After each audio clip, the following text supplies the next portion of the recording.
welcome into the Alabama Football Report. I am Tom Downey here to preview the Arkansas-Alabama game this weekend.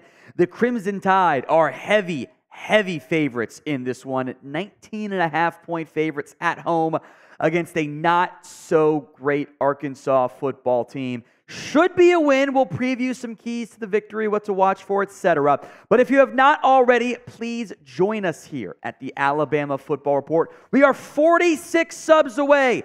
That is it. I guarantee there's way more than 46 people watching today's video who have not subscribed. If you want more free videos, hit that sub button right now. Let's look at what this Arkansas team is. And quite frankly, I think even Razorbacks fans would agree with us. Not great. Disappointment across the board. They began the year solidly. They took care of business, right? They beat up on Western Carolina, 56-13. They beat up on probably the worst FBS team in football. That's Kent State. I can say that because my parents went there and they even know that. 28-6. Then they lost a narrow one against BYU, 38-31. That was a frustrating loss for the Razorbacks. BYU's 4-1. Okay, they're decent. LSU, they lost again a narrow one, 34-31. The Tigers, of course, are 4-2. They got beat up pretty good by Texas A&M, 34-22, a team you just beat, by the way, and they lost again against Ole Miss, 27-20. So 4 straight losses for the Razorbacks. They can't get a win this week. Guys, this might end up going down as the worst team in the SEC West. And that's where you're at. So this should be a game you win if you don't fall asleep at the wheel. You're big favorites at home, after all. Arkansas does have a dynamic quarterback in KJ Jefferson. Big body, solid arm, can do some things with his legs, is still not the most reliable piece. 2-to-1 TD interception ratio. Hasn't used his legs much. Maybe I thought he was going to this year. But Jefferson can make things tough on you if you don't wrap up and tackle well. The ground game, meanwhile, has been interesting. Rashod, Dubinion is averaging under 4 yards a carry. Not very good. A.J. Green, no, not that one, or that other one, is averaging 6.1 yards a carry. He's been the more explosive piece for Arkansas. But this is a team under head coach Sam Pittman that wants to run the ball, run the damn ball, right? And they have not run the ball nearly well enough this year. I suspect they will try to do that a bunch against Alabama this week. The wide receiver leaders, meanwhile, Andrew Armstrong is a pretty solid player. Luke Hasz is also pretty good. The numbers solid so far this year. There's been some big plays from Luke. Armstrong, meanwhile, has been the chain mover type, averaging 12.5 yards per catch. The real issue for this team, I believe, is the defense. Remember, they put up 31, 22, and 20 in their losses. The defense is allowed 38, 34, 34, 27. It's not going to win. That's not going to win football games in the SEC. They're allowing over 25 points per game, 340 yards. They've gotten gashed through the air and on the ground. This is a game you should have success with. So what is your confidence level in Alabama beating Arkansas? Scale it for me from 1 to 10. 1 on the low end, 10 on the high end. Key to victory number 1, you have to start fast. This is an 11 a.m. Central Time game. Got to make sure you're up for it. Got to make sure you open up well. And the way this team is built, I like their pass rush. If you can make Arkansas with football, make them a bit more one-dimensional, start with the lead, you're going to be in good shape. I don't believe this team, as currently constructed, can consistently, reliably play from down. Now, if you're only down a score, okay. It starts to be 2 or 3 scores. Saw it against Texas. It's not a good situation. So get Jalen Milroe some throws early. Get him going on some of those designed quarterback runs, or at least quarterback keeper options on those read option plays. You can mix in some triple option. You want to get wacky with it or whatever. You can't start out flat. You have to be alert, be awake, and get going in this one. Alabama so far this year has had 1 touchdown on its opening drive. It's probably some coaching issues with Tommy Rees, if we're being honest. Because those are the plays you're going to script more often than not, right?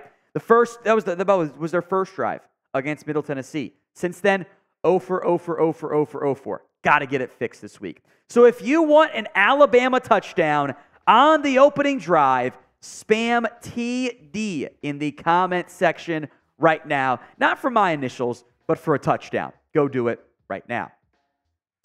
Time for the ground game to get going. We've seen flashes of an impressive ground game, but far from a consistent one.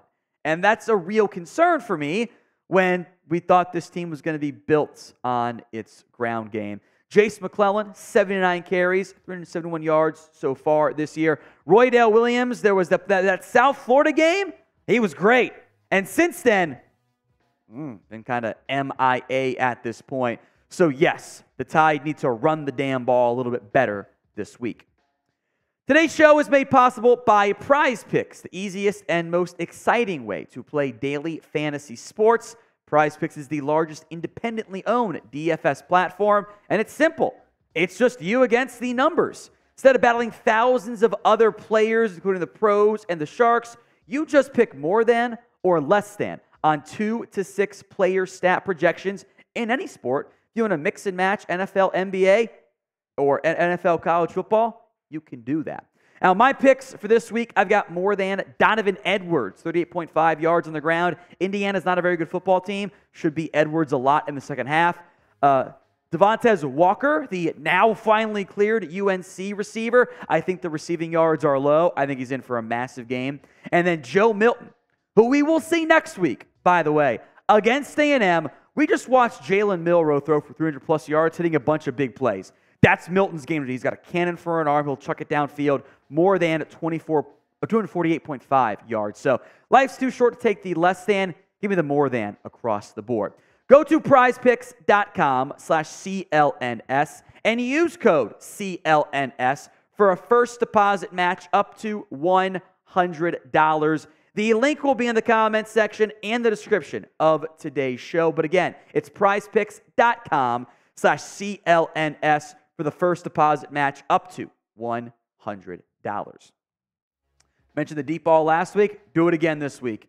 I think if you can get those explosive plays on offense, which it's a lot easier to score in football if you're getting chunk gains of 30 yards than asking your team to pick up 3 first downs of 10 yards at a time. That's just easier. That's why teams want to prevent it. They did not stop Jermaine Burton last week. Yeah, he had the drop and fumble and some inconsistencies, but 99 times out of 100, you're going to be over the moon with 9 catches for 197 yards, a 21.9 average, by the way, and 2 touchdowns. And I wouldn't mind if, maybe, Jalen Hill had his chance. Maybe it's Malik Benson's chance to get a shot play going for this offense. 6 catches, 70 yards, 11.7 on average, 0 touchdowns. I would like to see Malik Benson get going. We talked about Justice Haynes last week. I would like if Benson, the JUCO, can get going this week as well. Remember, he was running some routes for Bryce Young at A-Day.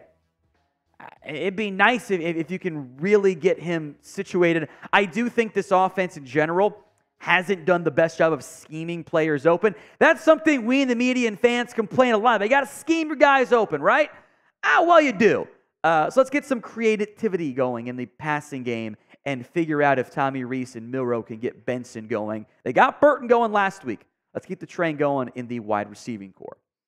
So do you agree with me? Do you want to see more of Malik Benson? Why for yes you do, and for no you do not? Sound off in the comments.